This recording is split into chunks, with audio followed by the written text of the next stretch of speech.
V Wasif, നോക്കൂ, നിങ്ങളെന്താണ് ഈ കാണുന്നത്? നിങ്ങളാണ് ഭരിക്കുന്നത്. ഇപ്പോൾ 9 കൊല്ലമായി പ്രതിപക്ഷത്തിരിക്കുന്നവർ നടത്തുന്ന അഴിമതിയാണ് ചർച്ചയാവുന്നത്. ഇത് അങ്ങനെ എല്ലാവരും ചർച്ച ചെയ്യുന്നില്ല എന്നൊക്കെ എൻ ശ്രീകുമാർ പറയുമ്പോൾ അതങ്ങനെ അങ്ങ് വിടാമോ?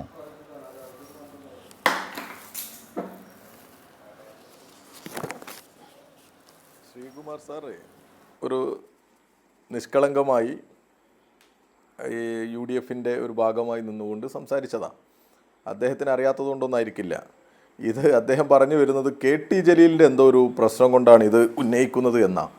യഥാർത്ഥത്തിൽ KT ജലീലിന് ഇതിലെന്ത് പ്രശ്നം? KT ജലീൽ എങ്ങനെയാണ് ലീഗ് വിടുന്നത്? നമ്മൾ അവിടെ മുതൽ തുടങ്ങണം. KT ജലീൽ എന്ന് പറയുന്ന യൂത്ത് ലീഗിൻ്റെ, മുസ്ലിം ലീഗിൻ്റെ സമുന്നതനായ നേതാവ്, ആ നേതാവ് ആ സംഘടനക്കകത്തുള്ള ക്രമക്കേടുകളെ, അഴിമതിയെ ജനങ്ങളുടെ കയ്യിൽ നിന്ന് പണം പിരിച്ച് പുട്ടടിച്ചതിനെതിരെ അവർക്കുള്ളിൽ പരാതി കൊടുത്തു. അതിനും ഒരു മറുപടിയുമില്ലാതെ ദിവസങ്ങളും മാസങ്ങളും കാത്തുനിന്ന് പിന്നീട് പുറത്തു പറഞ്ഞു. അങ്ങനെ പുറത്തു പറഞ്ഞ് മുസ്ലിം ലീഗിനെ വെല്ലുവിളിച്ച് സാക്ഷാൽ കുഞ്ഞാലിക്കുട്ടിയെ മലപ്പുറം എന്ന് പറയുന്ന അദ്ദേഹത്തിൻ്റെ തട്ടകത്തിൽ മലർത്തിയടിച്ചു. നമ്മളത് കാണണ്ടേ? ആ തെരഞ്ഞെടുപ്പിൽ ET മുഹമ്മദ് ബഷീർ ഉൾപ്പെടെ MK മുനീർ, ഇങ്ങനെ നിരവധി നേതാക്കന്മാർ അങ്ങ് തോറ്റു. എന്താ തോൽക്കാൻ കാരണം? ജനം മനസ്സിലാക്കി, ജനം വിശ്വസിച്ചു മുസ്ലിം ലീഗ് തട്ടിപ്പ് സംഘമാണ് എന്ന്. ജനങ്ങളിൽ നിന്ന് പണം പിരിച്ച് സുനാമിയുടെ പേരിൽ ഓർമ്മയില്ലേ നിങ്ങൾക്ക്? അന്ന് ഇവർ തോറ്റു. കുറ്റിപ്പുറത്ത് തോറ്റിട്ട് പിന്നെ അവിടെ മത്സരിക്കാൻ പോലും പിന്നീട് തയ്യാറായില്ല. ആ ഭാഗത്തേക്കേ പോയില്ല, പിന്നെ വേങ്ങരയിലേക്കാണ് പോയത്. നമ്മൾ കണ്ടല്ലോ. ഇതെങ്ങനെ ഉണ്ടായി? എന്നിട്ട് KT ജലീലിനെ എന്തോ ഒരു മോശക്കാരനായി ചിത്രീകരിക്കാൻ പരിശ്രമിക്കുക.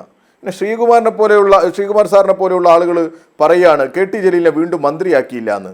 KT ജലീലിനെ മാത്രമല്ല, തോമസ് ഐസക് ഇല്ലായിരുന്നോ? ശൈലജ ടീച്ചർ ഇല്ലായിരുന്നോ? MM മണി ഇല്ലായിരുന്നോ? TP രാമകൃഷ്ണൻ ഉണ്ടായിരുന്നില്ലേ? ഞങ്ങളുടെ പാർട്ടിയുടെ നയമാണത്. അതിൻ്റെ ഭാഗമായിട്ടാണ് ആകാതിരുന്നത്. ആ സമയത്തെടുത്തൊരു നയമാണ്, ഒരു നിലപാടാണ് ഞങ്ങളുടെ പാർട്ടി. ഒരു നിലപാട് ആ സമയത്തെടുത്തു, പാർട്ടി തീരുമാനിച്ചു, ഇങ്ങനെ മതി. അതിൻ്റെ ഭാഗമായിട്ടാണ്, അല്ലാതെ വേറെ എന്തോ കൊണ്ടാണോ? അദ്ദേഹം വീണ്ടും MLA ആയില്ലേ? ഞങ്ങളുടെ പ്രധാനപ്പെട്ട ജാഥകളിലൊക്കെ അംഗമായിരുന്നില്ലേ? അങ്ങനെ ഒരു MLA ഉന്നയിച്ച ആക്ഷേപം എന്ന് പറയുന്നത് അദ്ദേഹം ആദ്യമായി ഉന്നയിച്ചതല്ല.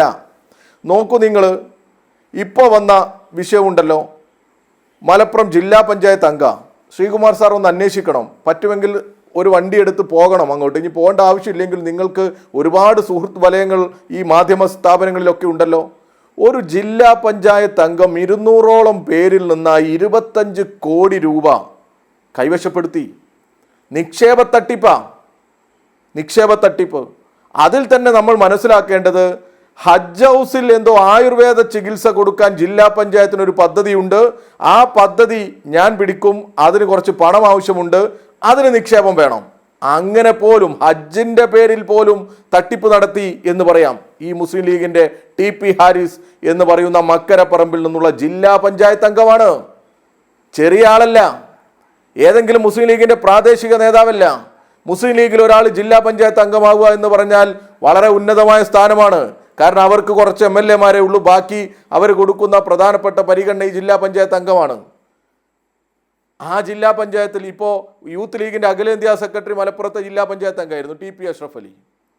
അങ്ങനെ ഇരിക്കുന്നവരുള്ള ആ ജില്ലാ പഞ്ചായത്തിലുള്ള ആളാണ് ഇദ്ദേഹം. എന്തേ മുസ്ലിം ലീഗിൻ്റെ നിലപാട് പറയാത്തത്? അദ്ദേഹം മാത്രമല്ല, തൊട്ട് മുമ്പ് ഒരു ഫൈസൽ എടശ്ശേരി എന്ന് പറയുന്ന ഒരു ജില്ലാ പഞ്ചായത്ത് അംഗം മലപ്പുറത്ത് തന്നെ. എന്താ കേസ്?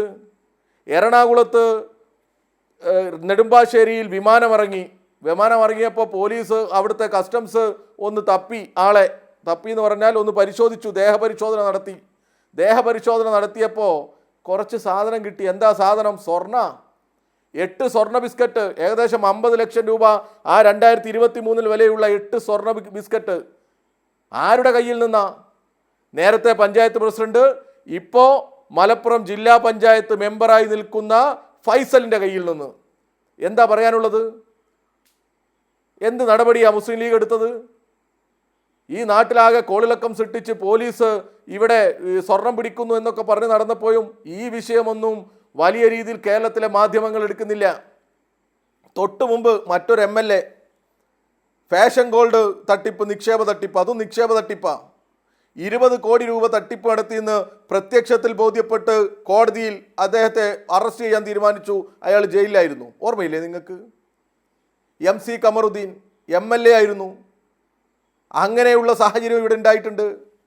കുറച്ചു മുമ്പ് മറ്റൊരു കക്ഷി ആരാ, മട്ടന്നൂർ ജുമാ മസ്ജിദ് നിർമ്മാണത്തിൽ അഴിമതി നടത്തിയിട്ട് 7 കോടി രൂപയുടെ ക്രമക്കേട് തട്ടിപ്പ് പള്ളി ഉണ്ടാക്കുന്നതിൻ്റെ പേരിലാണ് മട്ടന്നൂരിൽ അറസ്റ്റിലായില്ലേ? ഇതൊന്നും ആക്ഷേപമല്ല, വസ്തുതകളാണ്. ഈ മുസ്ലിം ലീഗ് എന്ന് പറയുന്നത് അവരുടെ പ്രവർത്തകരിൽ നിന്ന് പണമുള്ള കുറച്ച് അല്ലെങ്കിൽ സാമ്പത്തികമായി അല്പം മെച്ചമുള്ള വിദേശത്തൊക്കെയുള്ള ആളുകളെയൊക്കെ സമീപിച്ച് ഈ മുസ്ലിം ലീഗിൻ്റെ പച്ചക്കൊടിയുടെ പവിത്രത പറഞ്ഞ് ബോധ്യപ്പെടുത്തി പണം വാങ്ങുക. എന്നിട്ട് സ്വന്തം ആവശ്യത്തിന് കൊണ്ടുപോയിട്ട് പുട്ടടിക്കുന്നവരായി മുസ്ലിം ലീഗ് മാറുമ്പോൾ KT ജലീൽ പറയുന്നതാണോ പ്രശ്നം?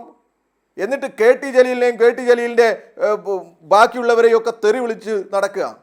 എന്ത് മാന്യതയാണ് ഈ മുസ്ലിം പദം ഉപയോഗിച്ച് പ്രവർത്തിക്കുന്ന ഈ മുസ്ലിം ലീഗിനുള്ളത്?